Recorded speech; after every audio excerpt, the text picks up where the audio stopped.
C'est vrai que pour s'y retrouver dans le schéma de financement entre les uns et les autres, ça devient extrêmement compliqué. Et après, on appelle aide finalement des dispositifs qui ne sont là que pour pallier une surfiscalisation, un surniveau de cotisation qui n'existe nulle part ailleurs.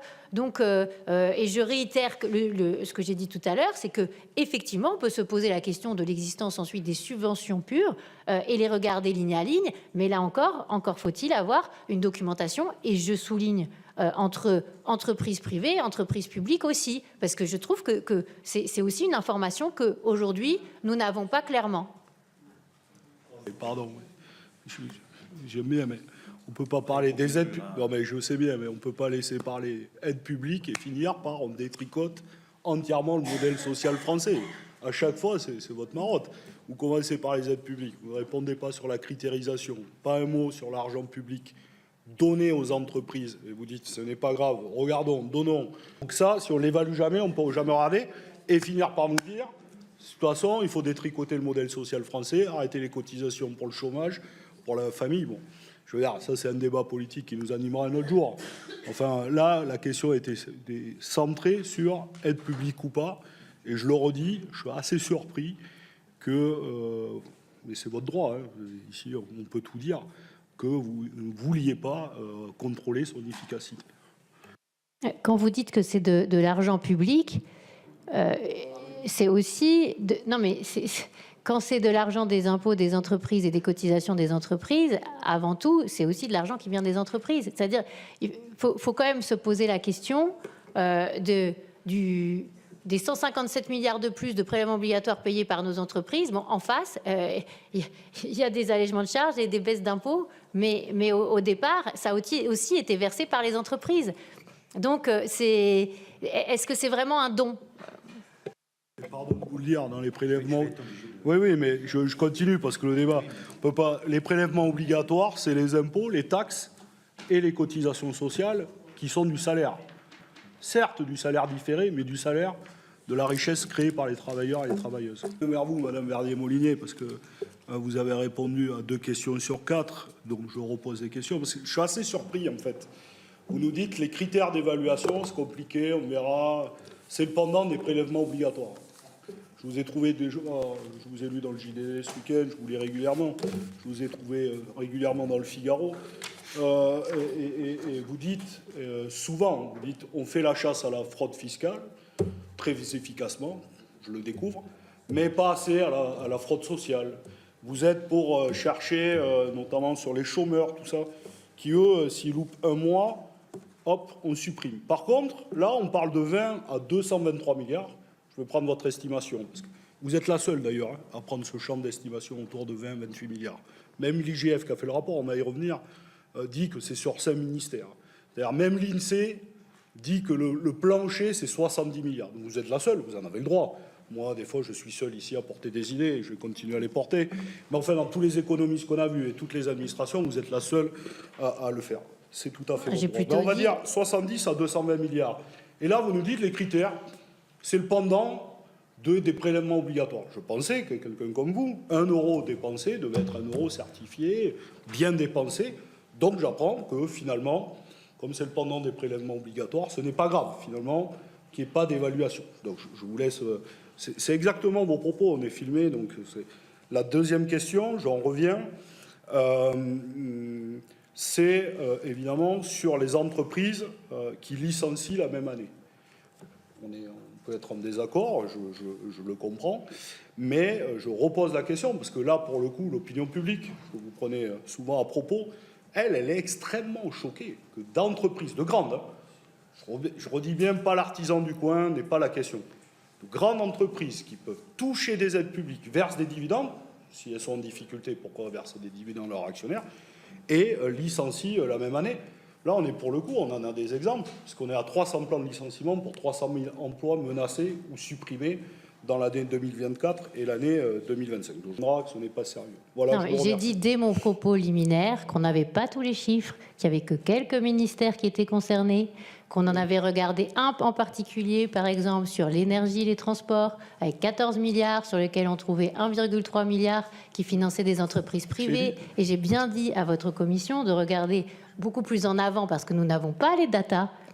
Si l'inspection générale des finances ne les a pas eues, je ne vois pas comment nous, à la Fondation IFRAP, on peut avoir plus de data à ce stade. On aimerait bien les avoir, comme vous l'avez souligné, avec un tableau ministère par ministère, avec les tailles d'entreprise et avec l'information, est-ce que l'entreprise est privée, publique ou éventuellement parapublique. Ça serait très intéressant, très important. Mais je viens de le redire, vous avez pris bien plus de précautions à l'oral que ce que vous avez fait à l'écrit. Parce qu'à l'écrit, c'est autre chose. On a bien dit, une affirmation. On a bien dit qu'on était sur le périmètre de la mission IGF dans l'étude. Il faut beaucoup descendre. On l'a bien dit. Dans le monde de la presse, il y a le titre, il y a le sous-titre, puis après, il y a la stèle. On l'a bien dit, et j'encourage tous les membres de la commission d'enquête à aller lire notre étude, et je pense qu'il n'y a aucune question sur le sujet. Donc après, est-ce que vous aviez d'autres questions Poser 2 questions. Voilà, vous vouliez savoir s'il fallait interdire les subventions aux entreprises qui... Et sur les critères d'évaluation, parce que c'est ça la question, je reviens, j'aimerais bien une réponse. Est-ce que oui ou non, faut-il évaluer les aides, quelles qu'elles soient, 20 ou 203 ou 223, et oui, après sur les subventions, est-ce que oui ou non, on demande le remboursement aux entreprises qui licencient? Voilà, je vous remercie. Avec une petite précision, si vous permettez, l'avantage quand on pose des critères d'évaluation et qu'on a la possibilité d'évaluer avec précision, c'est qu'on a la possibilité de répondre est-ce qu'on continue ou pas le système. Oui.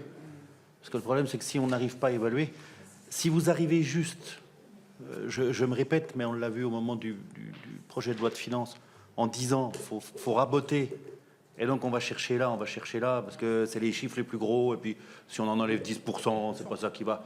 Enfin, on est quand même, moi je trouve que c'est quand même très léger, et c'est pas sérieux de baisser des aides publiques à des entreprises sous prétexte que c'est le chiffre le plus gros, puis si on enlève 10%, on fera 10% de moins. Vous avez évoqué... Moi, ce que je voudrais, c'est qu'on vienne, ou alors que vous nous expliquiez pourquoi vous n'êtes pas d'accord, qu'il faut des vrais critères d'évaluation, évaluer un moment, savoir si l'aide a rempli l'objectif qui était fixé au départ, et on arrête, on continue, parce qu'il y a un moment, il faut bien se dire une chose aussi, et on s'en rend encore plus compte aujourd'hui, c'est que le portefeuille financier, étatique, il a quand même ses limites. Et si on veut, à un moment, basculer sur un autre système d'aide, sur un autre accompagnement, etc., il faut bien le prendre quelque part, parce qu'on ne va pas toujours aller taper non plus, toujours les mêmes, pour augmenter la somme allouable possible. Et donc, il faut reprendre sur des systèmes qui fonctionnent plus ou moins bien, mais pour ça, il faut pouvoir les évaluer. C'est là l'objet de la question. Écoutez...